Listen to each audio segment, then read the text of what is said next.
Assalamualaikum guys, welcome to Case Officers Academy, and in this video lecture we will be talking about European colonization of the Americas, and more specifically we will be talking about Spanish explorers and their colonies in the Americas.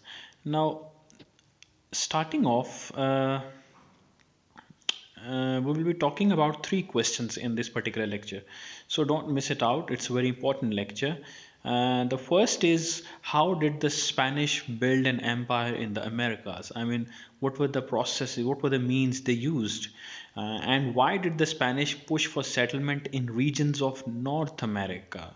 And lastly, how did Native Americans resist the Spanish? So, building a Spanish empire, how did the Spanish go about building their empire in the Americas? So, the Spanish used the same methods of conquest to colonize the Americas that they used to drive the Muslims out of Spain. The conquistadors, or Spanish conquerors of the Americas, had three goals.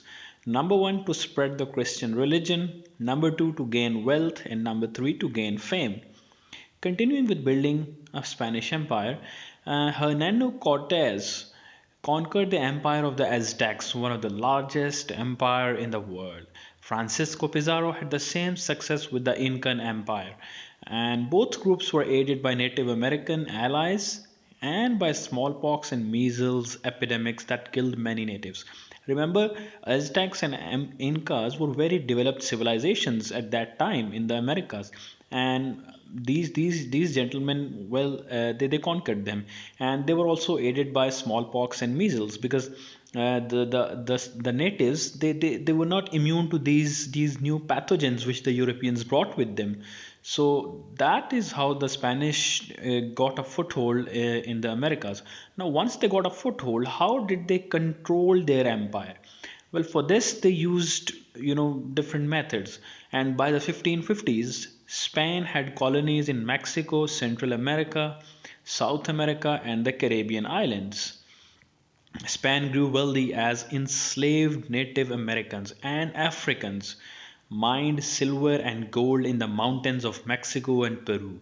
Spain also established profitable farms and ranches. So, particularly, how they maintained control is through enslaved Native Americans and Africans who were brought in as slaves. And they dug silver and gold and they sold it to Europe. So, Uh, moving on, this is a very important system, or an effective system which the Spanish used, and it is called the Encomienda system. And under this system, Native Americans were required to farm, ranch, or mine for the profit of an individual Spaniard. In return, the Spaniard would ensure the well-being of the workers. Mestizos, or the people of mixed descent, both Spanish and Native Americans. Now these are the people, and as even today these people are in the United States, and these are the people of mixed descent of Spanish and Native Americans. Of course, they intermarried, and then these people, they have a specific name called mestizos, sorry.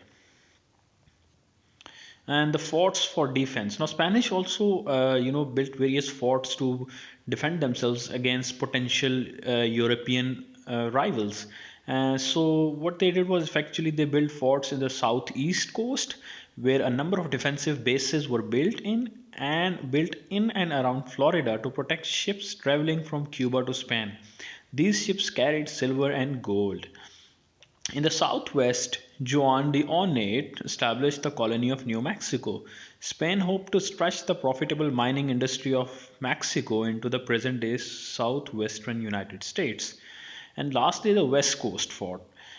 Spanish wished to establish trade routes across the Pacific Ocean. Settling California would help to keep their European rivals out of that region. These Spanish settlements were called forts, or presidios in Spanish. Now, Spanish also had this, they sent various missions to proselytize, or to convert them into Christianity. And priests and nuns from a Catholic group settled in Florida and New Mexico as missionaries. Their job was to preach, teach, and convert others to their religion. In North America, The Franciscans converted Native Americans to Christianity and established dozens of missions, which were effectively headquarters where the missionaries lived and worked. Moving on, with the help of soldiers, the Spanish forced Native Americans into settled villages or congregations. What? Congregations, where they were expected to farm and worship like Catholic Europeans. Some Native Americans, though, resisted the attempts of the missionaries. In 1680, the Pueblo drove the Spanish out of Santa Fe in what is called the Revolt of 1680. Sorry.